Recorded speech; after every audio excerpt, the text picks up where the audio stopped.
ओम नमो भगवते वासुदेवाय।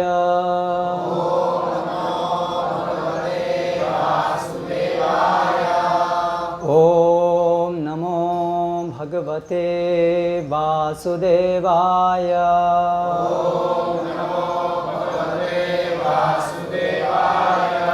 ओम नमो भगवते वासुदेवाय।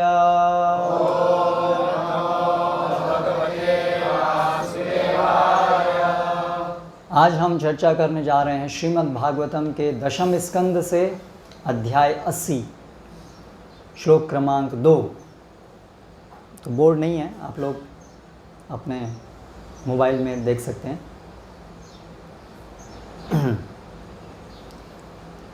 कह नु श्रुत्वा असकृत ब्रह्मन् उत्तमः श्लोक सत् कथाः विरमेत् विशेष न्यः विषण्णः काम मार्गणैः को नु श्रुत्वा सकृत् ब्रह्मन् उत्तम श्लोक सत्कथाः विरमेत विशेषज्ञो विषण्ण काम मार्गणैः। कह कौन, नु निस्संदेह, श्रुत्वा सुनकर, असकृत बारंबार, ब्रह्मन हे ब्राह्मण, उत्तमः श्लोक भगवान श्री कृष्ण की सत दिव्य कथाः कथाएं विरमेत अपने आप को अलग रख सकता है, विशेष जीवन का सार, ज्ञः जानने वाला, विषण्णः खिन्न, काम भौतिक इच्छा की, मार्गणैः खोज के साथ। अनुवाद एवं तात्पर्य द्वारा कृष्ण कृपा मूर्ति श्री श्रीमद् अभय चरणारविंद भक्ति वेदांत स्वामी श्री प्रभुपाद। हे ब्राह्मण, जो जीवन के सार को जानता है और इंद्रिय तृप्ति के लिए प्रयास करने से ऊब चुका है, वह भगवान उत्तम श्लोक की दिव्य कथाओं को बारंबार सुनने के बाद भला उनका परित्याग कैसे कर सकता है। तात्पर्य, श्रील विश्वनाथ चक्रवर्ती यहाँ पर यह टीका करते हैं कि ऐसे अनेक लोग देखे जाते हैं जो श्री भगवान की कथाओं को बारंबार सुनने के बाद भी अपना आध्यात्मिक समर्पण त्याग देते हैं। आचार्य यह उत्तर देते हैं कि इसीलिए यहाँ पर विशेषज्ञ शब्द महत्वपूर्ण है। जिन्होंने वास्तव में जीवन के सार को समझ लिया है वे कृष्ण भावनामृत का परित्याग नहीं करते। जो अन्य योग्यता होनी चाहिए वह है विषण्णः काम मार्गणैः, भौतिक इंद्रिय तृप्ति से ऊब जाना। ये दोनों गुण पूरक हैं। जिसने कृष्ण भावनामृत के असली स्वाद का आस्वादन कर लिया है वह भौतिक आनंद के निकृष्ट आस्वाद से स्वयमेव ऊब जाता है। कृष्ण कथाओं का ऐसा प्रामाणिक श्रोता श्री भगवान की मंत्रमुग्ध करने वाली लीलाओं के श्रवण का कभी भी परित्याग नहीं कर सकता।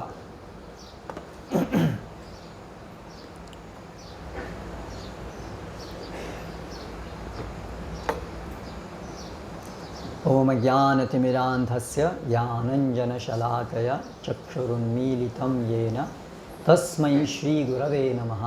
श्रीचैतन्यमनोभीष्टं स्थापितं येन भूतले स्वयं रूप कदा मह्यं ददाति स्वपदान्तिकं। वन्देऽहं श्रीगुरो शिवतः पदकमलं श्रीगुरून् वैष्णवांश्च श्रीरूपं साग्रजातं सहगण रघुनाथान्वितां तं सजीवं साद्वैतं सावधूतं परिजनसहितं कृष्णचैतन्यदेवं श्रीराधाकृष्णपादान् सहगण ललिता श्रीविशाखान्वितांश्च। जय श्रीकृष्ण चैतन्य प्रभु नित्यानंद श्री अद्वैत गदाधर श्रीवासादि गौरभक्तवृंद। हरे कृष्णा कृष्णा कृष्णा हरे हरे, हरे राम राम राम हरे हरे। को नु श्रुत्वा सकृत् ब्रह्मन् उत्तम श्लोक सत्कथाः विरमेत विशेषज्ञो विषन्नः काम मार्गणैः। तो आज जो विषय हम चर्चा करने जा रहे हैं, जो मुझे दिया गया है, वो है कि पूर्ण परायणता से, जिम्मेदारी से साधना और सेवा में कैसे संलग्न हुआ जाए। तो ये श्लोक मैंने चुना उसके ऊपर चर्चा करने के लिए, क्योंकि इस श्लोक में वर्णन है प्रश्न के द्वारा, कौन ऐसा व्यक्ति होगा, अर्थात कोई नहीं होगा। एक प्रकार से तरीका है कहने का, कौन होगा ऐसा जो ऐसा करेगा, मतलब ऐसा कोई नहीं होगा। कौन क्या जो विरमेत रोकेगा, भगवान की सेवा में शिथिल होगा, सेवा में साधना में शिथिल होगा। विरमेत, बारंबार, श्रुत्वा सकृत, बार बार सुनने पर भी, भगवान की कथाओं को, भगवान के विषय में बार बार सुनने पर भी, उत्तम श्लोक, भगवान की सत्कथा, पुण्यशाली जो भगवान की कथाएं हैं, भगवान के विषय में बार बार सुनने पर भी जिस व्यक्ति का विषन्न काम मार्ग नहीं, जो काम मार्ग है अर्थात इंद्रिय भोग का मार्ग, उससे विषन्न, जो पूरी तरह से ऊब चुका है, और विशेषज्ञ, और साथ साथ जो जीवन की पूर्णता को पूर्ण रूप से समझ चुका है, अर्थात जो भगवान श्री कृष्ण की सेवा का स्वाद चख चुका है, ऐसे दो गुण जिसमें हैं, वो व्यक्ति कभी भी भगवान की सेवा को विराम नहीं दे सकता। ये इस श्लोक का तात्पर्य है। तो अक्सर हम देखते हैं कि हमारे जीवन में हमें ऐसा प्रतीत होता है कि भगवान की सेवा करने का दृढ़ संकल्प और स्थिरता बनाए रखना बड़ा मुश्किल प्रतीत होता है। हमारे जीवन में उतार चढ़ाव, आध्यात्मिक जीवन में उतार चढ़ाव आते ही रहते हैं। और फिर ये प्रश्न बार बार उठता है कि कैसे हम भक्ति में स्थिर रहें,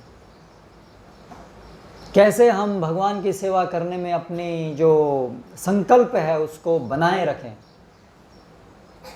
साधना करने में संकल्प को बनाए रखें, ध्यान पूर्वक जब कर पाएं, इस मन को नियंत्रित कर पाएं, या भक्ति करने के लिए जो अनुकूल हैं चीज़ें इस जगत में रहते हुए, उनको हम कैसे अपना पाएं, प्रतिकूल चीज़ को कैसे छोड़ पाएं। बहुत मुश्किल लगता है प्रतिकूल चीज़ों को छोड़ना, अनुकूल चीज़ को स्वीकार करना, समझते हुए भी बड़ा मुश्किल होता है। हम जानते हैं कि हमें नहीं करना चाहिए, फिर भी हम उसे करते रहते हैं। हम ये जानते हैं कि ऐसा करना चाहिए, लेकिन फिर भी नहीं कर पाते हैं। प्रतिदिन सुबह उठना चाहिए, जल्दी उठना चाहिए, सुबह उठ करके मंगल आरती से दिन आरंभ करना चाहिए, माला करनी चाहिए, पुस्तक पढ़नी चाहिए, प्रभुपाद की पुस्तकें, प्रचार कार्य में भाग लेना चाहिए, अलग अलग प्रकार से भगवान की सेवा करनी चाहिए। लेकिन फिर भी हम पाते हैं कि हम जो करना चाहिए, जितना हम कर सकते हैं उतना भी हम नहीं कर पाते हैं, जानने पर भी, सुनने पर भी। तो इस प्रकार से हमारे जीवन में ये उतार चढ़ाव आते रहते हैं। और जब तक उतार चढ़ाव आते रहते हैं तब तक हम ये भी अनुभव करते हैं कि हमारी प्रगति जो है बड़ी मंद गति से होती है। वास्तव में ये मंद गति का ही ये लक्षण है, उतार चढ़ाव आना। क्योंकि जिस व्यक्ति की प्रगति हुई है अच्छे से, वो जीवन में अनुभव करता है कि ये उतार चढ़ाव अभी कम हो जाते हैं या ख़त्म हो जाते हैं, और वो भक्ति में बड़ा स्थिर हो जाता है। जैसे कि हम यहाँ पर श्रीमद् भागवतम में स्वयं परीक्षित महाराज के उदाहरण से देख रहे हैं, शुभदेव गोस्वामी के उदाहरण से देख रहे हैं कि वो कितने स्थिर हैं, इतने स्थिर हैं कि इतनी विकट परिस्थिति जो उनके जीवन में उत्पन्न हुई है, वो मरणासन है, उसमें भी वो उनका चित्त 7 दिन तक केवल भगवान के श्रवण कीर्तन में लगा हुआ है।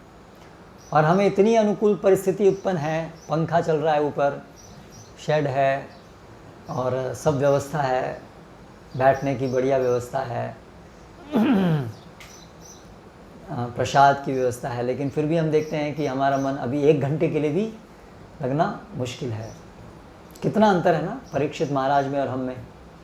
मान लीजिए हमको पता चलता होता कि हमारी मृत्यु अभी समय निश्चित है, तो क्या हम ऐसे बैठ के सुन पाते? ऐसे कुछ समय पहले हुआ था ना कोरोना में, अभी डायग्नोज हो गया कोरोना है, तो डायग्नोज हो गया और उस समय यहाँ बैठना है, सुनना है भागवतम। और हम देख रहे हैं सब चारों तरफ से समाचार आ रहा है कि वो मर गया, वो मर गया, वो ये हो गया। और ऐसी स्थिति में फिर चित्त को लगा पाना, बैठ पाना, सेवा कर पाना, ये परीक्षा है। परीक्षित महाराज उस परीक्षा में उत्तीर्ण थे। तो वो तो बहुत उत्तम स्थिति है कि कितनी भी विकट स्थिति क्यों ना हो, मरणासन्न क्यों ना हो, तो भी चित्त भगवान की सेवा से अलग नहीं हो। पूरी तरह से हम संपूर्ण रूप से भगवान की सेवा में चित्त लगाए रखें। ऐसा तो कुंती महारानी प्रार्थना करती है ना कि कब ऐसा होगा कि हमारा चित्त जैसे गंगा नदी अविरत होकर के समुद्र की तरफ प्रयाण करती है और उसके प्रवाह को रोक पाना संभव नहीं होता है, कब हमारा मन ऐसे ही आपकी सेवा में लगेगा। तो ये प्रार्थना तो कम से कम हमें करनी चाहिए। वास्तव में कुंती महारानी का भी यही स्तर है, लेकिन एक शुद्ध भक्त स्वभाव से अपने को ऐसा सोचते हैं कि हम वैसे नहीं हैं, लेकिन हम में से अधिकतर लोगों की स्थिति तो वास्तव में ऐसी ही है।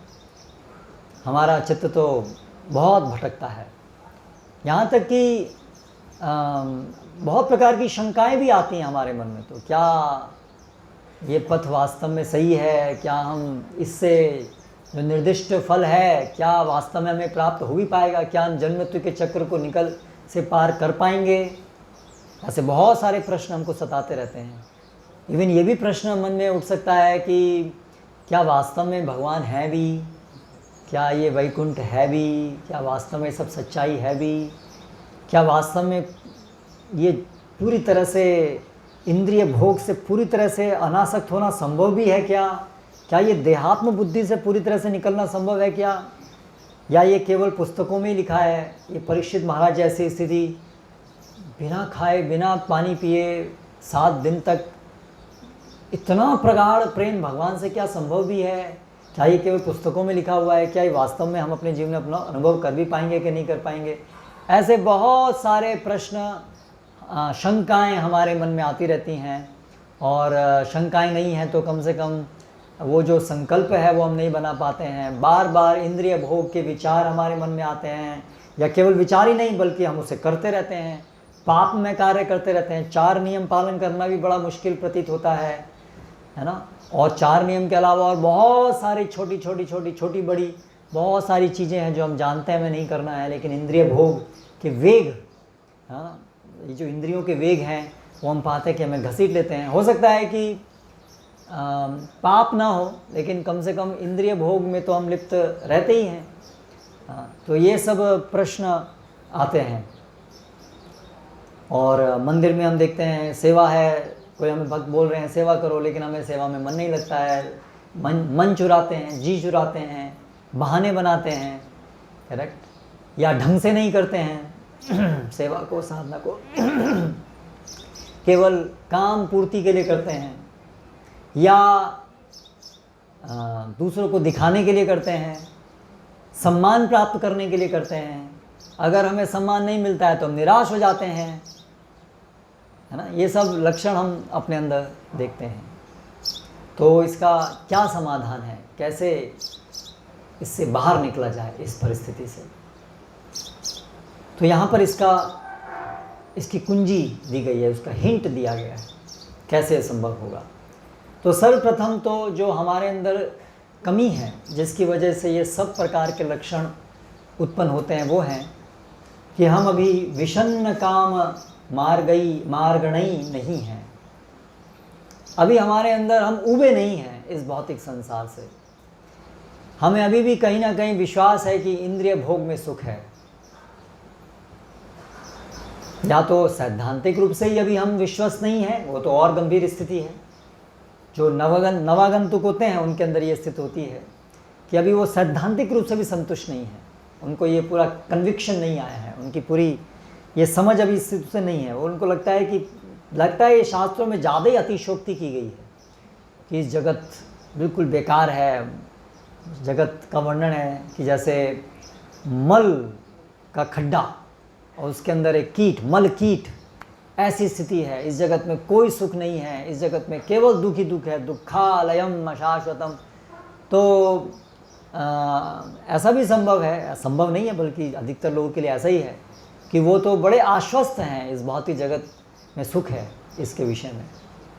तो हमें भी इतना आश्वासन नहीं है, हमें लगता है कि हाँ दुख भी है पर सुख भी है, ऐसा प्रतीत होता है। दुख है वो ठीक है, वो तो दिख रहा है, दुख है, कोरोना है, मृत्यु है, बुढ़ापा है, बीमारी है, दुख है, लेकिन सुख भी तो है। जब बहुत अच्छा सब वातावरण अच्छा है, धूप नहीं है, ज़्यादा बारिश नहीं है, ज़्यादा गर्मी नहीं है, ज़्यादा सर्दी नहीं है, और व्यापार अच्छे से चल रहा है, पैसा आ रहा है, आराम से आ रहा है, और शरीर भी स्वस्थ है, लगता है सब कुछ ठीक तो चल रहा है, तो इसमें इतना दुख भी तो नहीं लगता है, लगता है ठीक भी है। तो उस समय ऐसा प्रतीत होता है कि इतना ज़्यादा जो शास्त्र में बोला है दुखालयम, ये तो केवल दुख ही दुख है, ऐसा तो प्रतीत नहीं होता, सुख भी प्रतीत होता है। तो अगर ऐसा प्रतीत हमें होता है तो इसका कारण है कि हम अभी आवृत्त हैं माया से। माया की दो प्रकार की शक्तियाँ होती हैं, आवरणात्मिका शक्ति, प्रक्षेपात्मिका शक्ति। तो जो आवरणात्मिका शक्ति है उसके प्रभाव से हम दुख को भी सुख समझते हैं, या क्षणिक सुख को वास्तविक सुख समझते हैं। जो अवश्यम भावी दुख है उसको नहीं देख पाते हैं, हमारा ज्ञान आवृत्त है। तो इसीलिए हम मिथ्या सुख को माया सुखाय भरम उद्वहतो विमूढ़ान, जैसे कि प्रहलाद महाराज कहते हैं विमूढ़ान, मूर्ख लोग का क्या स्वभाव है, माया सुख। सोइए मत, माया सुख, इस भौतिक जगत के सुख को माया सुख कहा गया है। ये वास्तव में सुख कहाँ है? जैसे उदाहरण दिया है कि एक व्यक्ति जो पानी में डूब रहा है, वो कुछ क्षण के लिए यदि बाहर निकले और थोड़ा सा सांस ले, उसको लग सकता है कि ये बहुत सुख है, लेकिन ये माया सुख है, क्योंकि ये केवल क्षणिक रूप से दुख का लोप होना है। तो उसी प्रकार से इस भौतिक जगत के अंदर जो भी तथाकथित सुख है, वो तो दुख थोड़े समय के लिए उसका लोप होना है। कोरोना भी थर्ड वेव नहीं आ रही है, सेकेंड वेव चली गई है, तो हमें लग रहा शांति है, लेकिन वास्तव में ये जो शांति है, जैसे सांस लेना है, जो व्यक्ति पानी से बाहर आया उसके लिए सांस लेना, क्या सांस लेने में सुख है? सांस लेने में कोई सुख नहीं है। अभी हम लोग सब सुख ले रहे हैं, इसमें क्या विशेष सुख है सांस लेने में? लेकिन जो व्यक्ति का सांस घुट रहा है उसके लिए वो सुख प्रतीत होता है, बस इतना ही। तो उसी प्रकार से इस भौतिक जगत में जितने भी सुख हैं, मेरा शरीर अभी बड़ा स्वस्थ है, तो वो सुख नहीं है, लेकिन वो अभी रोगी नहीं है, इसलिए वो सुख प्रतीत हो रहा है। सिर दर्द जब चला जाता है तो ओह अभी सिर दर्द चला है, बहुत सुख है, लेकिन उसमें दुख चले जाने में थोड़ा ना कोई सुख है, वो तो एक आंशिक सुख है या वो सापेक्षिक सुख है, रिलेटिव हैप्पीनेस है, वास्तविक सुख नहीं है। लेकिन इस बात को पूरी तरह से इससे विश्वस्त होना बड़ा मुश्किल है, इसको पूरे अंतःकरण में समझ पाना बड़ा मुश्किल है, क्योंकि माया सुख है, माया बहुत जटिल है। माया हमको जो नहीं है ऐसा विश्वास दिलाती है, इसीलिए उसको माया कहते हैं। तो माया तो किसी भी चीज़ में सुख का अनुभूति करा सकती है, इसलिए उदाहरण दिया है मल कीट का। एक मल के कीड़े को मल में रहना ही सुख प्रतीत होता है, राइट? तो माया कुछ भी करा सकती है। कभी कभी उदाहरण दिया जाता है, जैसे कि एक आदमी का एक्सीडेंट हो गया, हाथ पैर सब टूट गए, फ्रैक्चर हो गया, इतना कष्ट है और सब पट्टियाँ बंधी हैं, सब राइल्स ट्यूब और बहुत सारे पेट में बाहर सब बहुत सारी ट्यूब्स, खाने के लिए भी और बाहर निकालने के लिए सबके लिए भी ट्यूब लगी हुई है, बहुत कष्टप्रद है। लेकिन फिर भी अगर वो कुछ दिन हॉस्पिटल में रहेगा और थोड़ा थोड़ा उसका अगर कष्ट कम होगा तो उसे ऐसा लगेगा कि अभी बहुत सुख हो गया है। तो इस तरह से माया के पास बहुत शक्ति है, हमें पूर्ण दुख की स्थिति में भी सुखी हमें लगे ऐसा। अक्सर हम वो कहानी सुनते हैं ना, वो एक व्यक्ति जो जंगल में चला गया था और फिर एक बड़े गहरे गड्ढे में गिर गया था और सब जंगली जानवर थे और सब, एक पेड़ था उसकी टहनी पे उसने उसको पकड़ लिया और उससे झूलने लगा और नीचे मगरमच्छ है यानी मृत्यु है और वो मधुमक्खियाँ काट रही हैं उसको और वो जो टहनी है वो भी टूट रही है क्योंकि उसको वो चूहा कुतर रहा है। इस तरह से हमारी आयु एक के बाद एक क्षीण हो रही है, मृत्यु की तरफ हम निश्चित रूप से जा रहे हैं। मधुमक्खियाँ काट रही हैं, अर्थात हर दिन आए दिन की चिंताएं से ग्रस्त हैं। लेकिन इस सब के बीच में वो जो मधुमक्खी का छत्ता टूटा और उससे जो एक मधु हमारी जीभ पर गिरा और अगली बूंद गिरने की जो आकांक्षा है, उस आकांक्षा से वो सारा दुख हम भूल जाते हैं। इतना बड़ा माया का प्रभाव हो सकता है। तो वो जो एक भावी सुख की आशा है, जैसे जब कोरोना चल रहा था तो एक दिन तो ये चला जाएगा, अभी वैक्सीनेशन आ गया है, वैक्सीन हो गई है, अभी वैक्सीन आ गई है, अभी तो चला जाएगा। वो जो आशा है कि ये दुख अभी चला जाएगा, ये दुख अभी चला जाएगा, ये नहीं रहेगा, ये चला जाएगा, बस केवल ये दुख का ना होना की आशा ही हमको बहुत सुखमय लगती है। तो विचार करने की बात यह है कि हम लोग इतने ज़्यादा मायाग्रस्त हैं कि वास्तविक सुख तो बहुत दूर है, जो उसका तो कभी स्वाद ही हमने नहीं लिया है। लेकिन ये माया दुख, ये भी माया का दुख है, ये भी दुख वास्तविक दुख नहीं है, क्योंकि हम तो शरीर नहीं है, हम तो आत्मा है। लेकिन ये माया दुख का थोड़े समय के लिए लोभ होना ही हम इसको परम सुख मानते हैं और इसीलिए इस भौतिक जगत में हम हमेशा से आसक्त रहते हैं। तो ये ये बड़ी बीमारी है हम सबकी। माया के द्वारा हम इस जगत में आ सकते हैं जिसमें कोई सुख नहीं है, जो क्षणिक है, जो हमें कभी संतुष्ट नहीं कर सकता। एक और उदाहरण दिया है कि जैसे मरुभूमि में बहुत प्यास लगी है, पानी नहीं है, गला सूखा जा रहा है, प्यास लगी है, लेकिन उसमें अगर एक बूंद पानी कोई हमारी जीवा पर डाले तो उससे क्या हमारी प्यास मिटेगी? कभी नहीं मिट सकती है उस एक बूंद से। लेकिन हमें ऐसा अगर प्रतीत हो कि वाह कि एक बूंद पानी मिला, बस बहुत संतुष्टि है, तो मूर्खता है। तो उसी प्रकार से हमें जो आनंद चाहिए, क्योंकि हम शरीर नहीं हैं, हम आत्मा हैं, हमें संतुष्टि तब तक नहीं मिलेगी जब तक आत्मा को संतुष्टि नहीं होगी, जब तक हमको संतुष्टि नहीं होगी, तब तक हमें कोई भी चीज़ संतुष्ट नहीं कर सकती है। जो भी संतुष्टि आत्म संतुष्टि के अलावा मिलती है वो केवल माया है, वो केवल माया है, वो आज है कल खत्म। जैसे गधे के सिर से सींग, ऐसे बोलते हैं। गधे के सिर पे सींग होते हैं? नहीं होते हैं। लेकिन अगर किसी को ऐसा दिखने अरे गधे के ऊपर सींग है, तो वो तो भ्रम है, अचानक एक दिन गायब हो जाएगा। तो ऐसे इस भौतिक जगत का सारा सुख ऐसे ही है जैसे गधे के ऊपर सींग, एक दिन अचानक गायब हो जाएगा, अचानक गायब हो जाएगा। जैसे आज आपको अगर खिलौने दिए जाएं खेलने के लिए छोटे बच्चों के, आप खेल पाएंगे? लेकिन आप छोटे बच्चों को देखिए, उसको तो बहुत मज़ा आ रहा है इसमें, वो तो पूरा विश्वस्त है। संसार में इससे ज़्यादा अच्छा सुख कहाँ है? कैसे संभव हुआ? हम भी सब बच्चे थे, एक समय था जब हम उसमें बड़े रत थे। आज वो कहाँ गया सुख? वही खिलौने आज हमें दिए जाएं तो वो आज हमें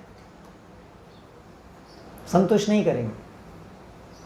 करेक्ट? तो इस तरह से हमें समझना चाहिए कि जो आज हमें संतुष्ट कर रहा है, कल अचानक वो हमें संतुष्ट नहीं करेगा, वो खत्म हो जाएगा, गायब हो जाएगा।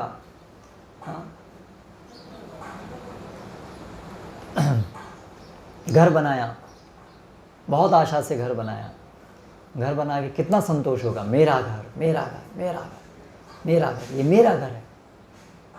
लेकिन आप देखिए, बहुत लोग के अपने घर हैं, रहते हैं उसमें, लेकिन क्या उनको बार बार सोचते रहते हैं, आनंद देते रहते हैं, मेरा घर, मेरा घर। एक बार घर बन गया, उसमें आप गृह प्रवेश हो गया, बस खत्म, वो सुख खत्म।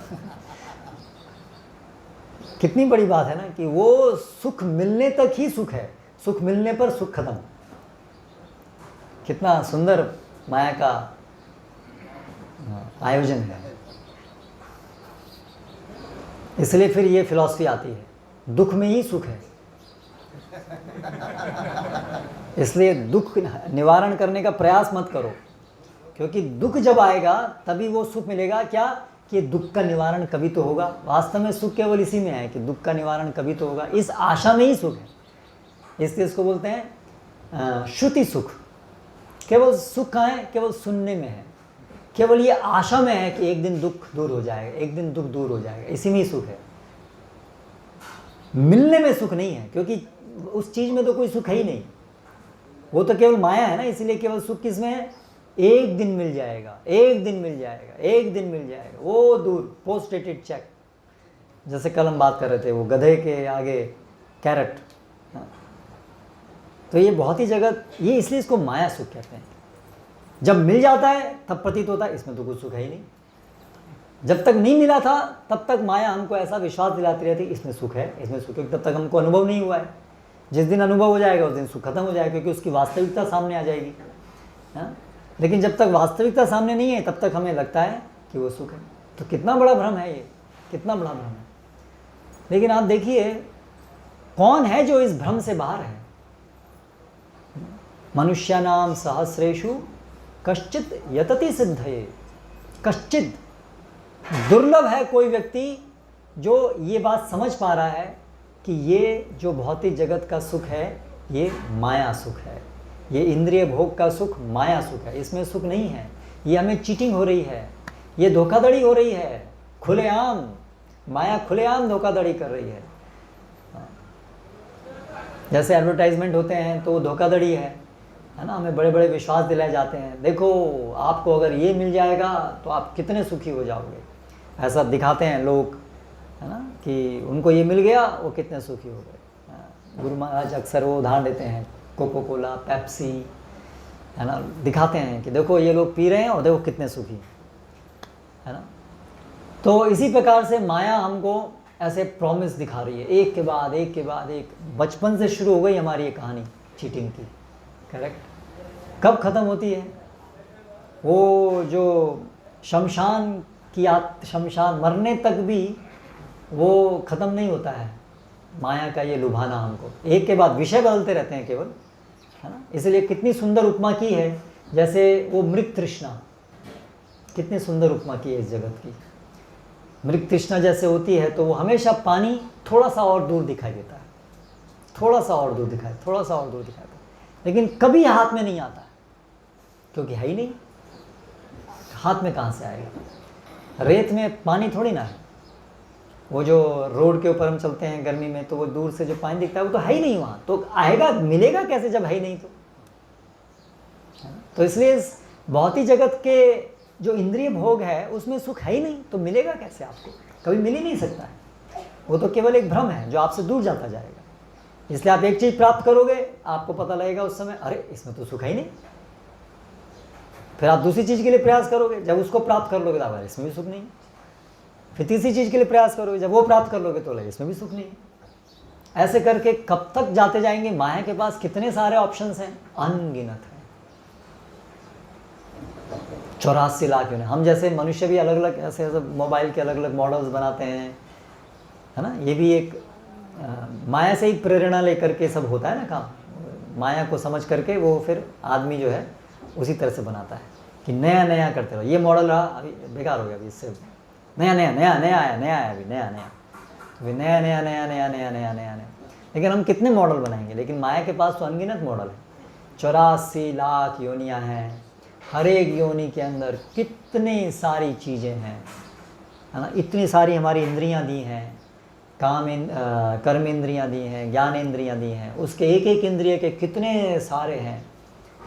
तो मनुष्य तो उसका बहुत थोड़ा सा चीज़ है जो प्रकट कर पाता है। जैसे पाश्चात्य जगत के अंदर इतने मनुष्य जो है वो इतना इनोवेशन, इतनी नई नई चीज़ बनाता है कि हम लोग को आश्चर्य भी हो सकता है। जैसे वहाँ पर मॉल्स हैं बड़े बड़े, तो चॉकलेट की वैरायटीज़, भारत में कितनी प्रकार की चॉकलेट उपलब्ध होंगी पता नहीं मुझे, मैं कभी खाया नहीं, कितना होगी? Any idea? जो लोग खाते होंगे पहले, कितनी? सॉरी तेज बोलिए। 100-150 होंगी। अच्छा, भारत में भी। लेकिन मैंने सुना है कि पाश्चात्य जगत में तो ऐसे बड़े बड़े मॉल होते हैं, उसमें ऐसे एक फ्लोर पे पूरा चॉकलेट्स ही चॉकलेट्स हैं, इतनी सारी वैरायटीज़ हैं, हजारों वैरायटीज़ हैं। तो इस तरह से हम भी नकल कर रहे हैं वैरायटीज़ बनाने की, वैरायटी अलग अलग अलग अलग, ये नहीं तो वो नहीं तो वो। लेकिन वो वैरायटी बनाना वो ये दिखा रहा है कि हम जो है वो एक्चुअली ऊबते रहते हैं उससे, उसमें मिलता नहीं, इसलिए नया नया नया नया करते रहते हैं। हालांकि आध्यात्मिक जगत में भी वैरायटी है, वहाँ पर भी बहुत सब नया है, लेकिन वहाँ पर हम किसी भी चीज़ से ऊबते नहीं हैं और फिर भी उसमें वैरायटी है। ये अंतर है भौतिक जगत। भौतिक जगत में हमें भिन्नताएं क्यों चाहिए? क्योंकि उस चीज़ से हम ऊब जाते हैं, इसलिए फिर हमको कोई नई चीज़ चाहिए। लेकिन आध्यात्मिक जगत में नव नव रस, भगवान के हमेशा नया नया नया वहाँ पर चीज़ें आती रहती हैं। आध्यात्मिक भगवान के रस अलग अलग बदलते रहते हैं, लेकिन कोई भी रस वो हमेशा रहता है, हर चीज़ रहती है और नया नया ऐड होती रहती है। भौतिक जगत की तरह नहीं है कि पुरानी चीज़ आउट ऑफ डेट होती रहती है, फैशन ख़त्म होता है, नई चीज़, ऐसा नहीं है। आध्यात्मिक जगत में हर चीज़ रहती है, कोई चीज़ ख़त्म भी नहीं होती है, कोई भी स्वाद ख़त्म नहीं होता है और बढ़ता ही रहता है। तो ये भिन्नता है आध्यात्मिक जगत में और भौतिक जगत में।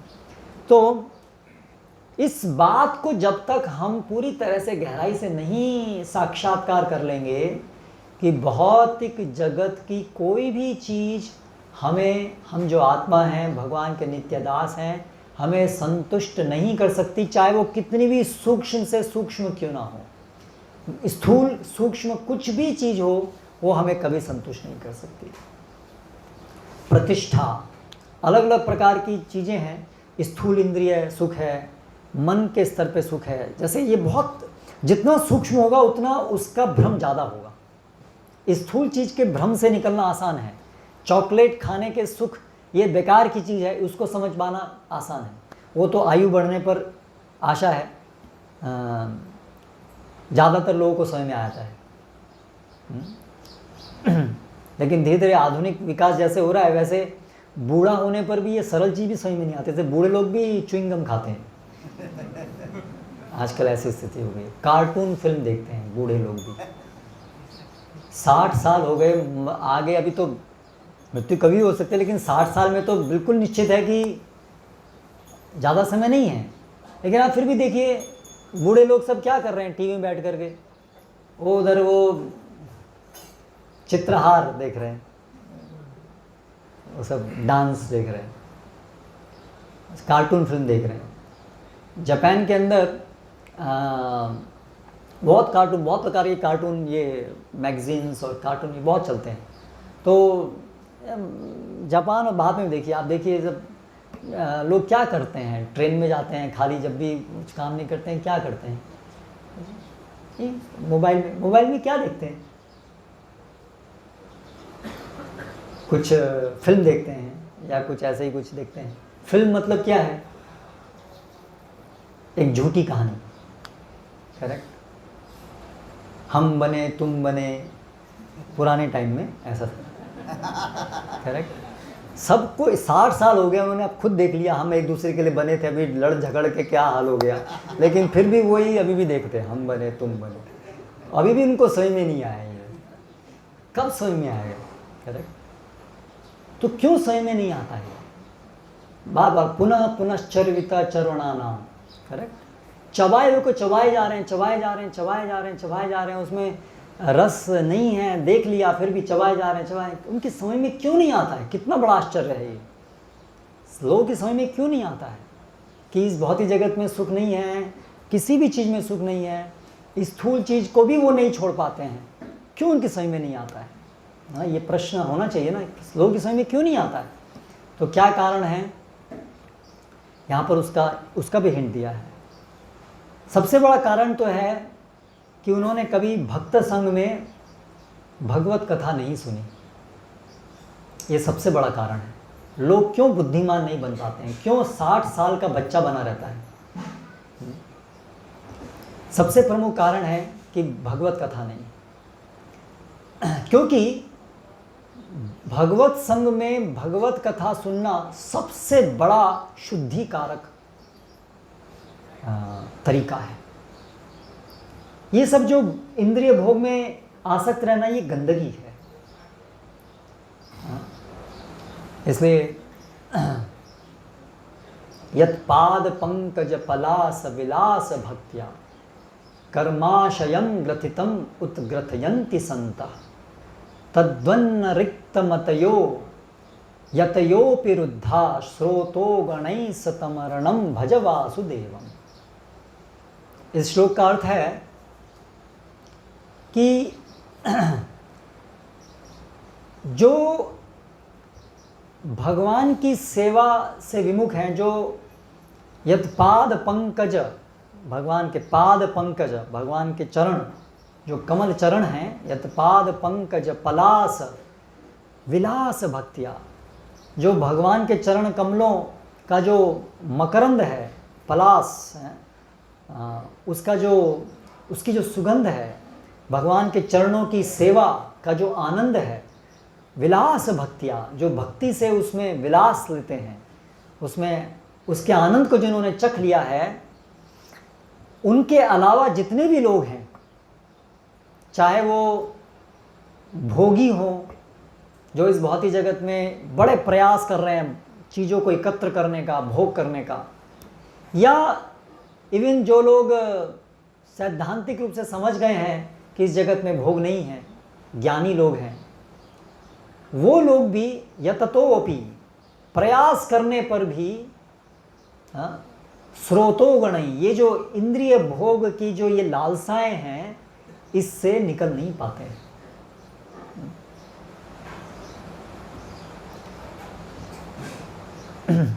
तो वैदिक संस्कृति में इसीलिए समाज को इस प्रकार से गठित किया गया है, शास्त्रों की शिक्षा इस प्रकार से दी गई है, जिसका अनुशीलन यदि हम करें तो बचपन से हमारा ये अनासक्ति का मार्ग आरंभ हो जाता है, और फिर भगवत संग मिलते ही भक्ति पूर्ण रूप से भगवान के प्रति आसक्ति हो जाती है। तो दो चीज़ हैं, एक है भौतिक जगत से अनासक्ति और दूसरी है भगवान की सेवा में आसक्ति। ये दोनों चीज़ जरूरी है। यहाँ पर इस श्लोक में इन दोनों चीज़ का वर्णन आया है। विशेषज्ञ, जो विशेष भगवान को जानता है, पूर्ण रूप से साक्षात्कार जिसने किया हुआ है, तो दोनों चीज़ पूर्णता किसमें, दोनों चीज़ को प्राप्त करने में। और वास्तव में जिसने भगवान के साथ जिसकी आसक्ति हो गई है, तो उसके अंदर निहित है कि भौतिक जगत के प्रति उसकी अभी अनासक्ति हो ही गई है, तभी संभव है भगवान में आसक्ति होना। तो वैदिक संस्कृति इस प्रकार से बनाई गई है कि हर व्यक्ति धीरे धीरे अनासक्त हो और भगवान की तरफ आसक्त हो। तो उसके लिए कौमारमाचरेत प्राज्ञा, आरंभ से ही ये भागवत विधि के द्वारा भगवान के विषय में सुनना और इस भौतिक जगत की नश्वरता को सुनना, ये शिक्षा है। कौमारम, आरम से शिक्षा है। बार बार ये सुनना कि कैसे ये जगत नश्वर है, ये कैसे इंद्रिय भोग केवल दुखों का कारण बनता है, ये शिक्षा आरंभ से शुरू होनी चाहिए। ये है वैदिक संस्कृति। लेकिन आप देखिए इसके विपरीत आज क्या हो रहा है। पूरी तरह से बोलबाला है कि ये भौतिक जगत कैसे सुख में है। सपने देखो, सपने देखो, सपने देखो, सपने देखो, बड़े बड़े बिल बोर्ड लगे हुए हैं, ड्रीम, सपने देखो और हम आपके सपनों को साकार करेंगे, सपने देखो। ऑलरेडी सोए हुए हैं इतनी गहरी निद्रा में और हमें प्रोत्साहन देख रहे हैं, और गहरी नींद में सो, और सपने देखो, और सपने देखो, और सपने देखो। हाँ। तो इतना प्रबल प्रोत्साहन है सपना देखने के लिए, इतना प्रबल प्रोत्साहन है सच्चाई को ढकने के लिए, करेक्ट। इसलिए प्रसूति गृह, हॉस्पिटल भी 5 स्टार हॉस्पिटल, करेक्ट, जहाँ रोग का स्थान है, जहाँ पूरा बीमारी का जो स्थान है, वहाँ पर भी साक्षात्कार नहीं होने देंगे कि ये बीमारी भी कष्टदायक है। ये उनका आयोजन है। 5 स्टार होटल, 5 स्टार हॉस्पिटल्स। कम से कम बीमार होने पे तो साक्षात्कार होने दीजिए कि जगत दुखालय में, करेक्ट। लेकिन उनका ये प्रयास है कि पूरी तरह से हर चीज़ में एनेस्थीसिया, हर चीज़ में कुछ भी हो गया उसको, आपको दुख नहीं होना चाहिए, करेक्ट। इतना सुंदर सफाई और इतना सुंदर वहाँ हॉस्पिटल के अंदर म्यूज़िक चलता रहेगा। आपको कैंसर भी होगा तो भी आपको लगने नहीं देंगे कि आप मरने वाले हैं,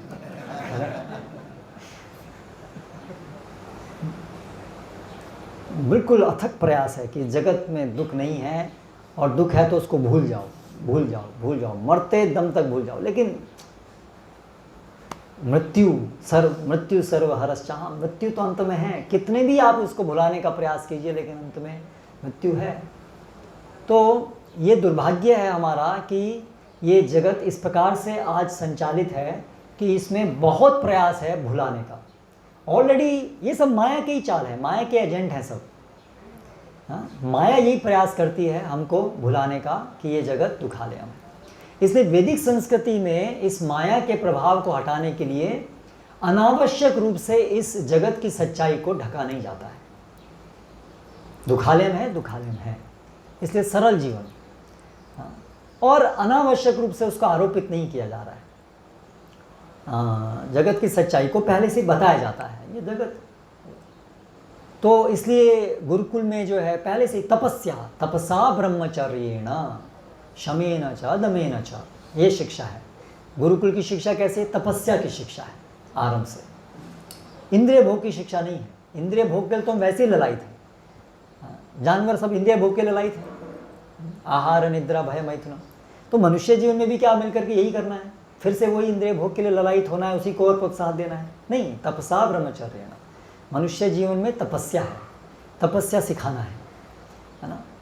लेकिन आजकल का पूरा प्रयास है बिल्कुल तपस्या नहीं करनी है, बिल्कुल जितना हो सके पूरी बुद्धि शक्ति को लगाना है कि तपस्या हटाना है, अधिक से अधिक इंद्रिय भोग को देना है। लेकिन वैदिक संस्कृति ये नहीं है। वैदिक संस्कृति है जानबूझ करके भगवान की सेवा करनी है, भगवान की सेवा के लिए जो भी तपस्या है उसको लेना है और सरल जीवन जीना है, उसमें अनावश्यक इंद्रिय भोग नहीं करना है। तो ये आज नहीं होने की वजह से आज ये कारण है, ये परिस्थिति है कि 50 साल 60 साल होने पर भी एक बूढ़ा व्यक्ति भी एक फिल्म देखने में इंटरेस्टेड है, एक नग्न चित्र देखने में इंटरेस्टेड है, चित्रहार या कार्टून फिल्म देखने में, क्योंकि उसको कभी प्रशिक्षण नहीं हुआ है। उसको बार बार यही आश्वासन कि नहीं तुम सुखी हो सकते हो, सुखी हो। इसलिए वो मरने पर भी पराभावस्तावद अबोध जाता, जन्म से तो बुद्धू थे ही, मरने के टाइम तक भी बुद्धू ही रहे, ऐसे ही चले गए। करेक्ट। तो इसलिए हमें चाहिए कि हम ये सत्संग को बड़ी गंभीरता से लें। ये पूरा जो कृष्ण भावनामृत आंदोलन है, ये इस प्रकार की जीवन शैली को निर्मित करने के लिए है कि बचपन से बच्चों को ये शिक्षण हो, ये सत्संग हो, ये नियमित रूप से सत्संग हो, और हमारी जीवन शैली ऐसी हो जिसमें हमारा जीवन अनावश्यक इंद्रिय भोग के लिए नहीं, बल्कि धीरे धीरे भगवान की सेवा करने में निमित्त हो। तो इस प्रकार से धीरे धीरे धीरे धीरे ये हमारे जो प्रदूषण है, जो गंदगी है, वो हटेगी। ये बहुत गहरी है, ये गंदगी इतनी आसानी से हटती नहीं है, ये साक्षात्कार इतनी आसानी से नहीं आता है। तो इसके लिए पूरी व्यवस्था की आवश्यकता है, बहुत अच्छी व्यवस्था की आवश्यकता है, पूरे समाज की व्यवस्था की आवश्यकता है, जिससे कि समाज का हर व्यक्ति इस गंदगी से बाहर निकल जाए, अपोहनम, इस माया से बाहर निकल पाए। तो ये पूरी व्यवस्था हमें सामाजिक स्तर पे, पारिवारिक स्तर पे करने की ज़रूरत है, जिससे कि हम ये शिथिलता से बाहर आए। प्रभुपाद बोलते थे हर व्यक्ति जो जन्म ले रहा है वो बीमार है, उसका बुखार है 104 डिग्री, लेकिन आधुनिक सभ्यता क्या कर रही है, उस बुखार को और बढ़ा रही है। आवश्यकता क्या है, उस बुखार को कम करने की आवश्यकता है। तो ये हमारी समस्या है। इसीलिए हमारी भक्ति हमेशा डामाडोल रहती है, ऊपर नीचे, क्योंकि व्यवस्था भी खराब है और उस व्यवस्था के प्रभाव के कारण भी और हमारी खुद की शिथिलता के कारण भी हम ये इंद्रिय भोग में आ सकते हैं। इसीलिए ही यही जड़ है हमारे सारी विचलन का। हम क्यों गंभीर नहीं बन पा रहे हैं, साधना में, सेवा में क्यों गंभीर नहीं हो पा रहे हैं, आसक्ति ही कारण है। आसक्तियों से निकले नहीं हैं, यही मूल कारण है। और जब आसक्तियों से ही नहीं निकले हैं तो भगवान में आसक्ति होना तो बहुत दूर की बात है। इसलिए शिथिलता है, इसलिए स्थिरता नहीं है भक्ति में। तो फिर क्या विशिष्ट आयोजन क्या होना चाहिए भक्ति में, ये शिथिलता हटे, इसके लिए क्या आयोजन होना चाहिए, इसके विषय में और आगे दोपहर के सत्र में हम देखेंगे। अभी आज का सत्र यहाँ पर समाप्त करते हैं। हरे कृष्णा।